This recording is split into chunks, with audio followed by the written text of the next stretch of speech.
প্রিয় দর্শক, ইস্তানবুল শহরের পথে পথে এরকম গোল গোল কিছু রুটি জাতীয় খাবার পাবো। এগুলোকে দেখতে অনেকটা বেগল বা প্রেটজেলের মতন লাগছে। এসবকে আসলে লোকালি বলা হয়ে থাকে হচ্ছে সিমিট। এই সিমিটগুলো একরকম তুর্কিশ সিমিট। Yes, এগুলো very good. Very good, Turkey, right. Pakistan. না, বাংলাদেশ। Yunan.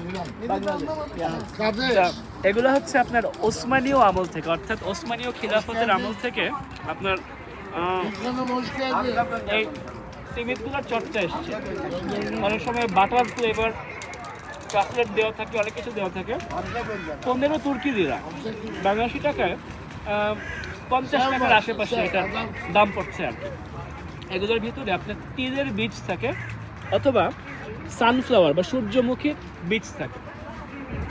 এই তুর্কিতে হাঁটা চলাফেরা করতে থাকেন, সাধারণ সস্তায় যদি কোনো খাবার খেতে চান এগুলো হতে পারে আপনার বিকল্প।